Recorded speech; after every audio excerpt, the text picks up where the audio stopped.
Hello, this is Ron Paul with your weekly update for April 30th. This month, Veterans Affairs Secretary Eric Shinseki announced the addition of some 1,900 mental health nurses, psychiatrists, psychologists, and social workers to its existing workforce of 20,000 mental health staff in an attempt to get a handle on the epidemic of suicides among combat veterans. Unfortunately, when presidents misuse our military on an unprecedented scale and Congress lets them get away with it, the resulting stress causes military suicides to increase dramatically, both among active duty and retired service members. In fact, military deaths from suicide far outnumber combat deaths. According to an article in the Air Force Times this month, suicides among airmen are up 40% over last year. Considering the multiple deployments service members are forced to endure as the war in Afghanistan stretches into its second decade, these figures are sadly unsurprising. Ironically, the same VA Secretary Eric Shinseki was forced to retire from the Army by President Bush for daring to suggest that an invasion and occupation of Iraq would not be the cakewalk that neoconservatives promised. Then, Deputy Secretary of Defense Paul Wolfowitz, who is not a military veteran, claimed that General Shinseki was wildly off the mark for suggesting that several 100,000 soldiers would be required to secure post-invasion Iraq. Now we see who was right on the cost of war. In addition to the hidden human costs of our seemingly endless wars are the economic costs. In 2008, Nobel Prize-winning economist Joseph Stiglitz wrote, "The $3 million war, the true cost of Iraq conflict."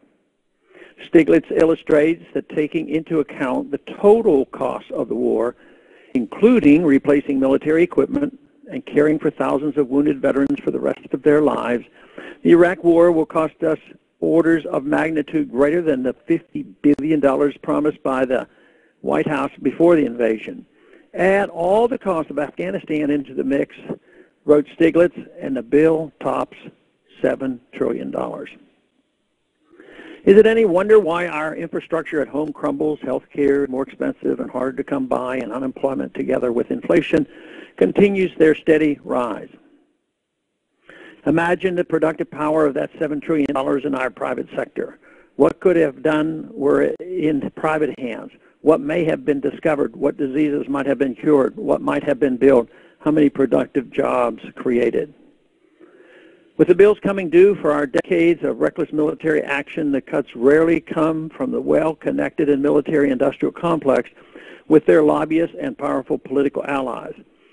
In President Obama's 2013 budget, true strength is to be cut significantly while enormously expensive and largely superfluous weapons systems emerge essentially unscathed.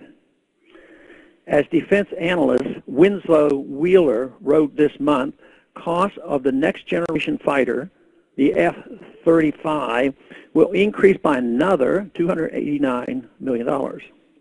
This despite the fact that the fighter is badly designed and already outdated, a virtual flying piano, writes Wheeler.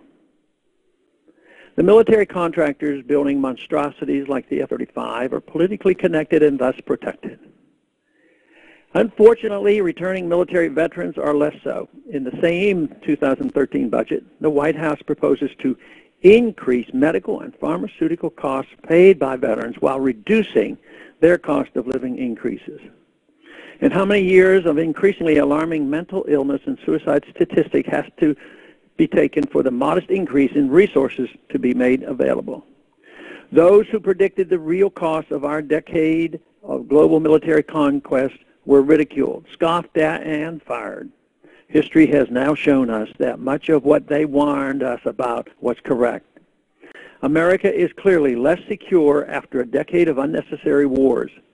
It is more vulnerable and closer to economic collapse. Its military is nearly broken from years of abuse. Will we come back to our senses? Thanks for calling this update.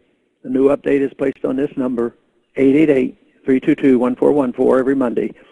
The written text can be found on my website, www.house.gov/Paul, under the heading Texas Straight Talk. Thanks for calling.